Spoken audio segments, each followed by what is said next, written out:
Heyriði mér, þarf ég að standa hérna, heyrist bara, flott. Ég svo mikið að ferðinni að ég get ekki staðið á einu staðkjör.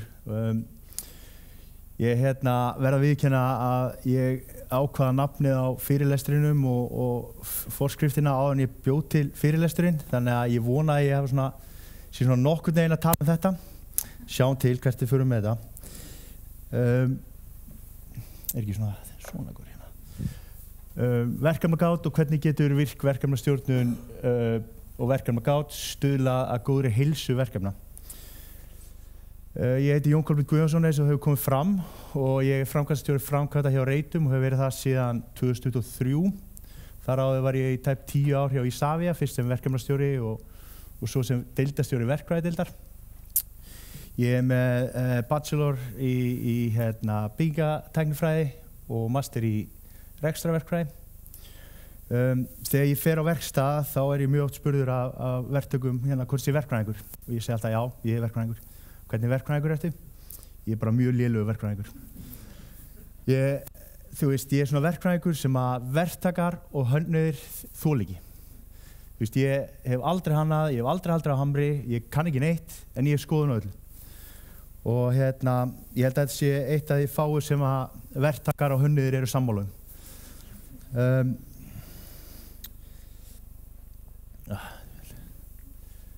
Aðeins Reiti, þá er Reiti stærsta fasteignafélag landsins. Kjarnastarfsemi félagsins er að leigja út atvinnuhúsnæði og til fyrirtækja og stofnana. Við höfum svolítið verið að færast yfir því að vera uppbyggingafélag úr því að vera bara venjulegt fasteignafélag sem kaupir eignir og leigir það út og núna erum við komin með nokkra þróunarreiti í gang. Við erum með 600 plus íbúðir í þróun. Við erum með atvinnuhúsnæði þróun upp á 140.000 fermetra en eignasafnið okkar í dag er 490.000 fermetrar. Leigutekjur ársins 2025 verða einhvers staðar 16 milljarðar fyrir árið og við erum 11. verðmætasta fasteignafélag á Norðurlöndunum af þeim sem eru skráð.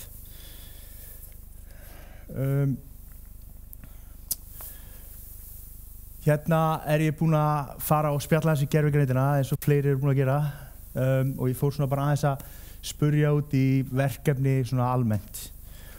Og svörin sem ég fékk var að 80% verkefna fara yfir áætlun tíma og kostnað.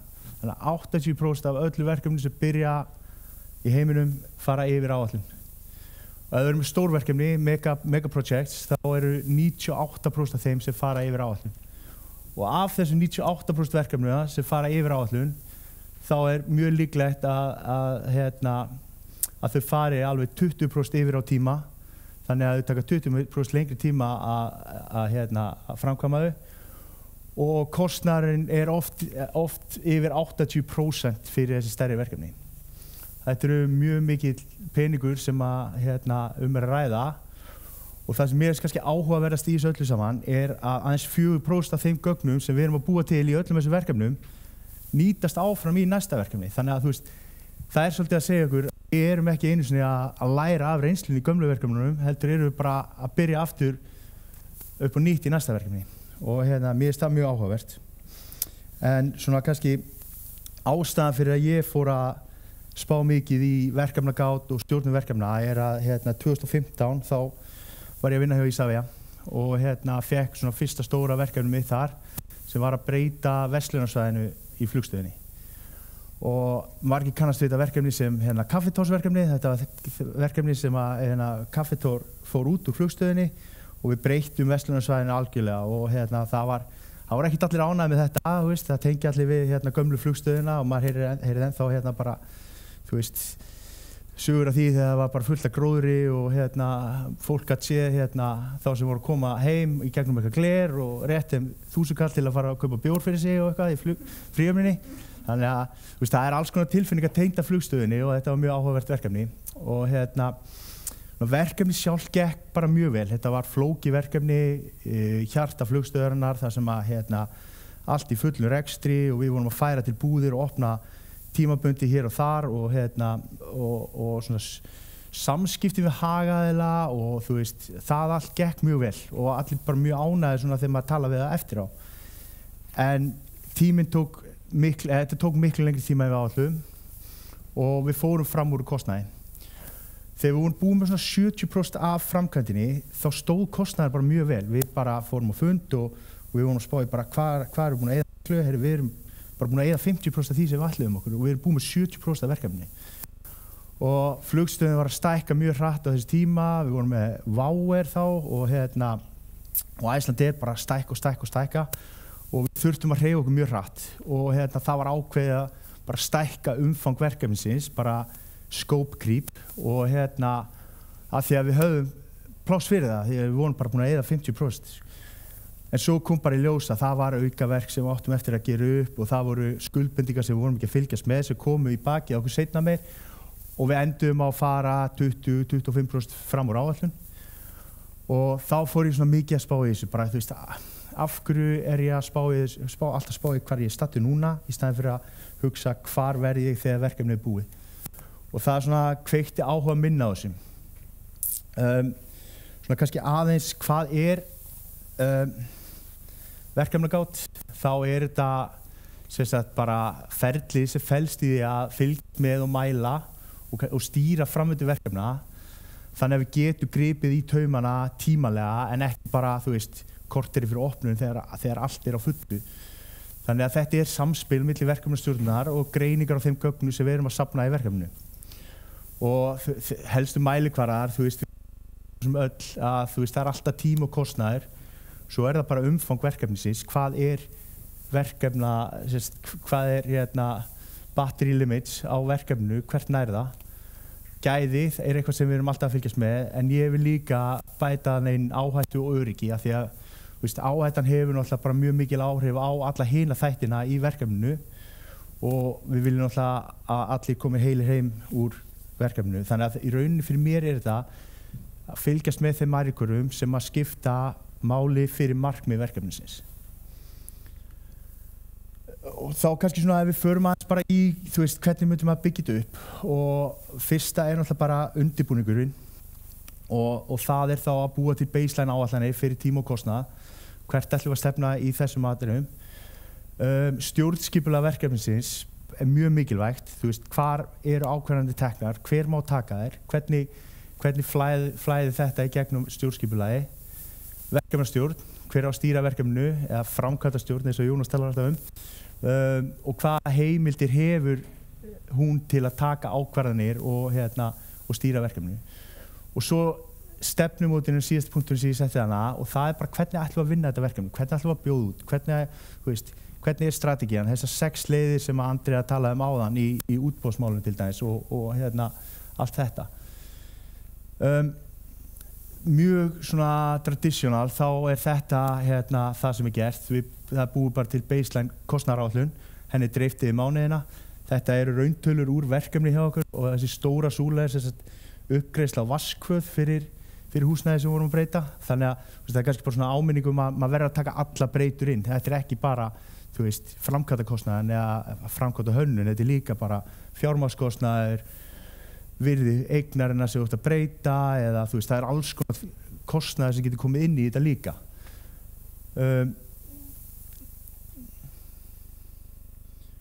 Svo gerum við einhverja tímaáætlun. Hvað er margir sem hafa séð svona Gantt-rit? Geggjað tól til að vita hvernig verkefnum maður stendur, eða ekki?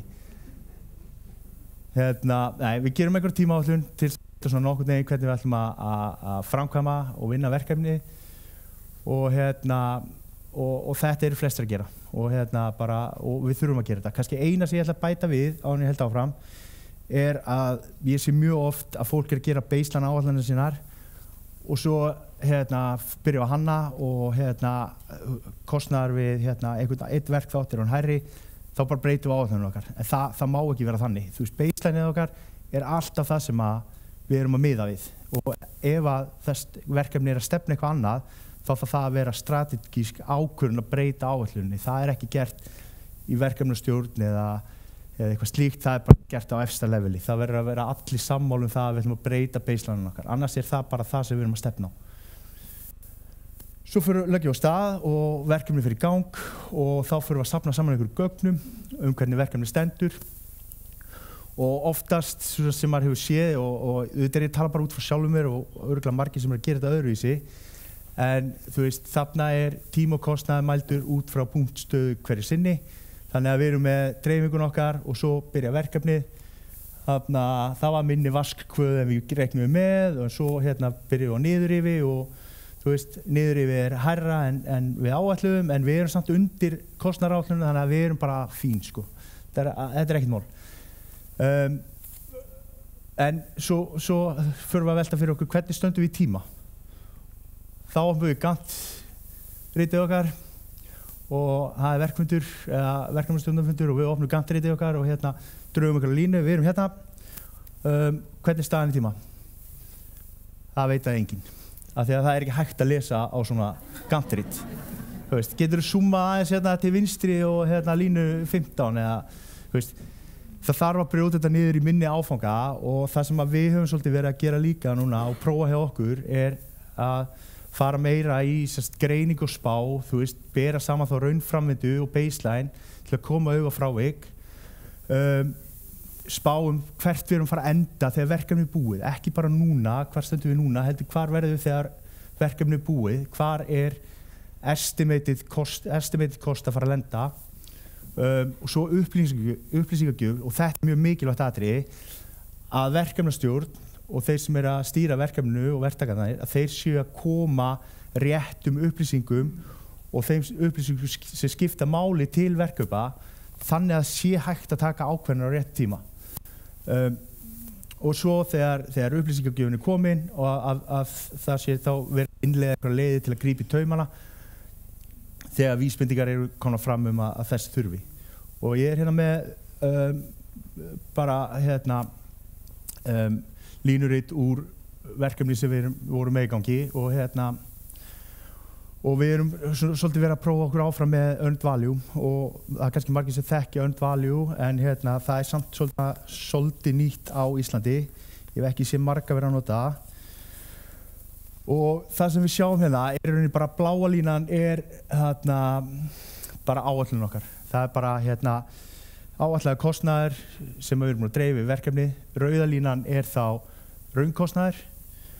Og svo erum við komið gulu línuna inn líka sem þá earned value og earned value reiknað út þannig að þú ert með fyrir hvert verk þá áætlarðu hvað er búin að framkvæma mikið, sérst í prósentum, hvað er komið langt og svo próstaði þá margföldu með skuldbindingunum fyrir þann verkþátt og þá færðu út tölu sem þá earned value og það sem við viljum að gula línan sé þá fyrir ofan bæði bláu línuna og rauðu línuna. Það tveir indexar sem þú getur reiknað út frá þessu og það þá að ef að gula línan fyrir ofan rauðu línuna þá ertu mjög líklega að fara að enda undir kostnaði í verkefnu. Það að segja þú ert að fá meira virði fyrir hverja krónu sem þú ert að eyða heldur hún varst að áætla í byrjun. Og ef að gula línan fyrir ofan bláu línuna þá það þýðir það að þú ert bara framkvæma hraðar og það mjög líklegt að vera undan áætlu líka. Þannig að við sjáum þegar þessi skýrsla var gerð að við erum svona rétt undir bláu línunni með earned value þannig að við erum svona rétt og eftir áætlun en þetta ekki mikið bil og auðvelt að vinna upp og við erum langt fyrir ofan actual cost sem að þýðir að við erum bara mjög góð róli með kostnaðinn. Svo kom næsti mánuður og þá allt í einu earned value búin að hætta að hækka mikið og var að gera og fara að nálgast rauðu línuna og fara að fjallast bláu línuna og næsti mánuður þá bara fara að nálgast rauðu línuna ennþá meira og það bara komið stórt bil á milli og þarna bara byrjuðu viðvörunarbjöllurnar að hringja. Við erum að fara að enda bara langt á eftir í tíma ef þetta heldur svona áfram, við verðum að fara að gera eitthvað núna og ástæðan fyrir að þetta var að gerast var svo að það voru svæði sem við héldum að væri búin að opnast fyrir innrifrágang sem voru ekki tilbúin þannig að innrifrágangur var að dragast en við vissum að það væri svona 2 mánuðir í það að þessi svæði eru klár og þá byrjum við bara að tala við verktakana heyrðu, eftir 2 mánuði þá þurfum þið að vera með helmingi fleiri menn hérna eru með í dag. Við erum ekki að gera þú veist, bara vikunni áður eða eitthvað, þannig að þeir hafa tíma til að undirbúa sig, færa mannskapin á milli verkefna, tryggja það að þessi búin að panta allt, sé allt koma á svæðið, þannig að með því að byrja að bera saman meira tíma og kostnað saman, þá getur þú fara að taka miklu strategískari ákvarðanir í verkefninu í staðinn fyrir að vera bara alltaf að bregðast við viku eftir viku. Þannig að þetta var, mjög góð lærdómur af þessu þegar við byrjum að sjá þetta trend og þetta var svona fyrsta verkefni þar sem við byrjum að nota þetta og hjálpaði mér mikið. Svo erum við líka búin að setja upp dashboard hjá okkur þar sem við erum að reyna að fylgjast með þá mánuðinum og við erum að fylgjast með raunstöðu á verkefninu líka, við erum að fylgjast með öllu skuldbindingunum og aukaverk sem kom inn og hvað mikið eftirstöðum eftir af þessum aukaverkum, af þessum skuldbindingum, þannig að við séum ekki að lenda í því eins og ég 2015 hjá Isavia að ég held ég ætti fullt af pening en átti ekki neitt. Og svo það sem við erum líka að gera, við erum hérna með BAC og EAC, þar sem við erum að fylgjast með baseline-inu okkar og estimate at completion, sem þá það sem við erum að spá að við séum að fara að enda og í hverju aukaverki þá bara erum við að borða óvissun okkar, hún einhver x tala í byrjun, en líka leið að við erum búin að klára einhverja skuldbindingu, þá lækkum við líka prósentuna, þannig að núna, í þessu verkefni sem að reynda bara nýbyrja þegar þetta snapshot tekið, þá erum við búin með einhverja nokkra skuldbindingar, þannig að óvissun okkar búin að lækka á 20% í 18 á þessu tímapunkti. Þannig að við erum alltaf að reyna að horfa fram í tíman, ekki bara hvernig stöndum við í dag. Það sem við ætlum líka að fara að byrja að reyna að innleiða núna og erum ekki byrjuð á en þurfum að gera áhættustjórnin. Og ég held að áhættustjórnin sé besta leiðin til að draga lærdóm úr fyrri verkefnum inn í ný verkefni. Ólafur talaði um áhættustjórnin og það þyrfti að vera hugaflug með mörgum aðilum og ég alveg sammála því. Þetta getur ekki bara verið eitthvað kerfisbundið, þú þarft að fá marga mismunandi aðila inn til að brainstorma áhættunar og þetta þarf að vera samvinna milli allra aðila. Og mér langaði bara líka að segja að þeir sem eru að vinna með lengri verkefni, bara 5 ára eða eitthvað, eða meira, að við höldum alltaf að svarti svani get ekki gerst eða gerist mjög sjaldan, en ég búin að vera í þessu bransa í 15 ár og það eru 4 atriði sem ég setti hérna á glæruna sem að hafa mjög mikil áhrif á verkefninu okkar, eða hafa gert og ég samt gleymdi ég eldgosunum af því að það er svo normal eitthvað að ég gleymdi því bara. Þannig að það ef þið eru með 5 ára verkefni þá bara meiri líkur minni að það gerist eitthvað svona atriði sem mun hafa stór áhrif á verkefnið okkar og við verðum að gera ráð fyrir því frá byrjun. Þannig að þetta svona eitthvað sem að mig langar að koma meira inn í hjá okkur hjá Reitum að við förum að fylgjast með þessu líka. Og ég veit að það eru margir að gera þetta. En til þess að geta fylgst með heilsuverkefna þá þarf að vera góð samvinna á milli allra aðila í verkefninu. Það þarf skipulag og það þarf aga, en fyrst og fremst traust á milli aðila. Við þurfum að treysta því, ég þarf að treysta þessi verkkaupi að verkefnastjórnin sé að mála rétta mynd af verkefninu og stöðu þess. Verkefnastjórnin þarf að treysta mér fyrir því að taka við þeim upplýsingum sem þeir eru að koma með til mín og ég noti það til að taka réttar ákvarðanir fyrir verkefni og svo þurfum við að treysta náttúrulega verktakar og hönnuði vinni með hópnum til að leysa þau vandamál sem komu upp og mér finnst einhvern veginn, mín sýn allan fyrst þegar ég var að byrja í þessu bransa þá fannst mér oft og ég skildi aldrei að það var oft bara að maður byrjaði verkefni og það voru allir bara á móti öllum bara strax á byrjun Þetta bara samvinna og markmið allra ætti að vera það sama.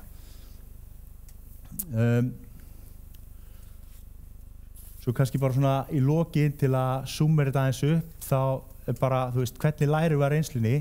Fyrsta lagi þá þurfum við að undirbúa verkefninu okkar mjög vel og spá í öllum mögulegum hlutum sem geta farið upp úrskeiðis. Við þurfum að setja okkur skýr markmið og við þurfum að vera með skýrt stjórnskipulag fyrir verkefnið.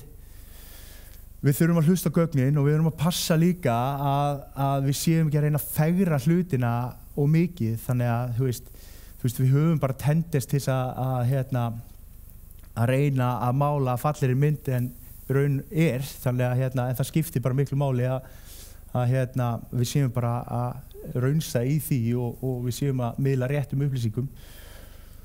Virkverkefna gátt á stjórnun skiptir líka miklu máli þannig að við getum delivera góðum verkefnum og þá líka að nota fyrir reynslu.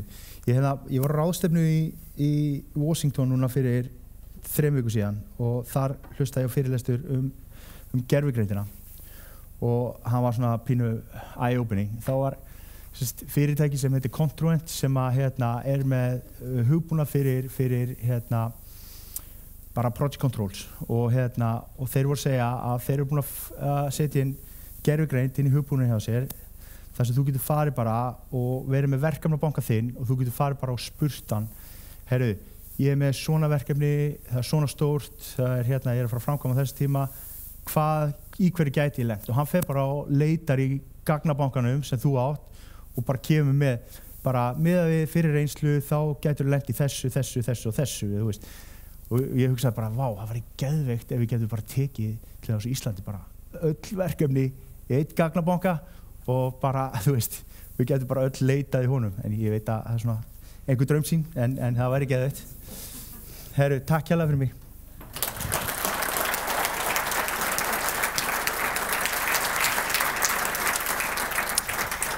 Takk hérlega fyrir þetta var mjög áhugavert. Kannski þetta engin draumsýn, það náttúrulega myndast einhver vísir af samvinnu á þessari ráðstefnu hérna og eins og Andrea benti á þá kannski komin grundvöllur með árunum til þess að stofna einhvers konar samtök eða samstarfsvettvang mögulega. En Jón Kolbeinn ætlar að taka við spurningum ef þær eru einhverjar á salnum. Já, bíddu nú við, hér höfum við. Hann er að koma með mikrofónið þín. Sæll. Mér langar að spyrja hvernig verðleggið Svarta Svani og hversu marga af þeim takið inn í áætlunina því það ekki hægt að taka það alla og viljum ekki kannski alveg leyfa fólki að tapa sér í loftsteina árás eða öðru. Næsta spurning.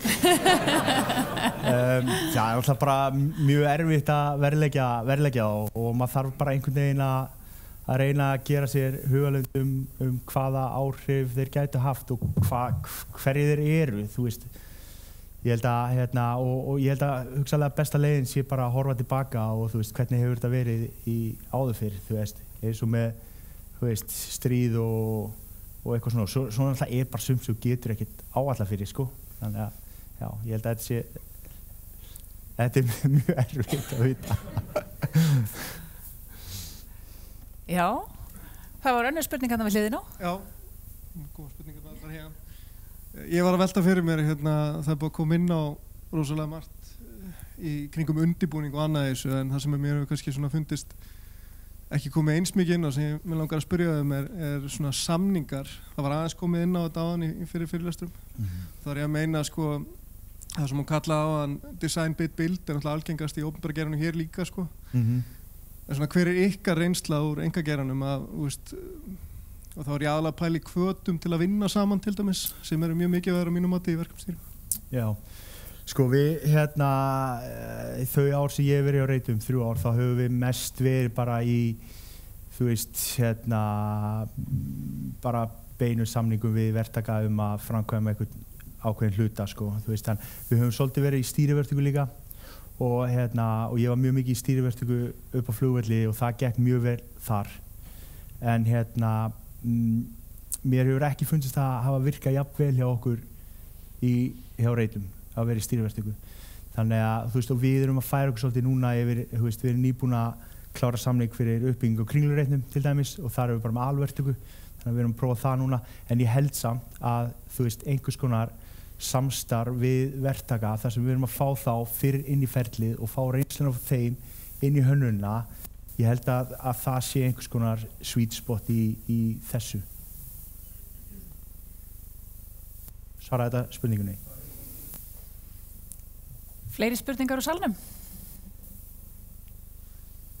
Já, þannig er ein miðjan sal.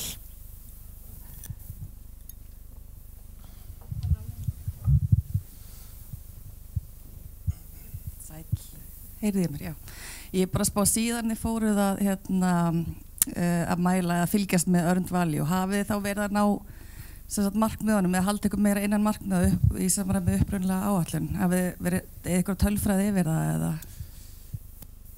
Við erum búin að prófa þetta í einu verkefni. Þannig að þú veist, já því miður ekki nein gögn til að styðja það, en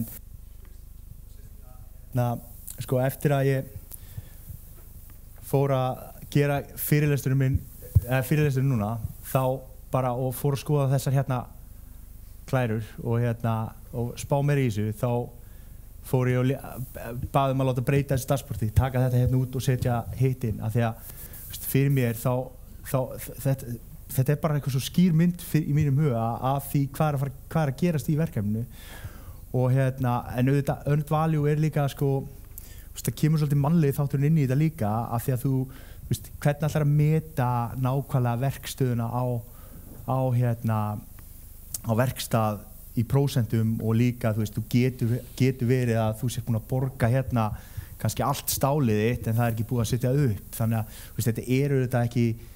þetta er ekki einhver svakaleg vísindi sko, og ekki alveg 100% rétt sko. En þetta gefur samt ótrúlega góða mynd af hvert verkefni er að þróast og hefur hjálpað okkur mjög mikið í þessu verkefni til að grípa inn í á réttum tíma. Þannig að ég vonandi eftir ár, þegar við verðum næst, þá skal ég vera með svara við þessu spurningu. Fleiri spurningar á sal?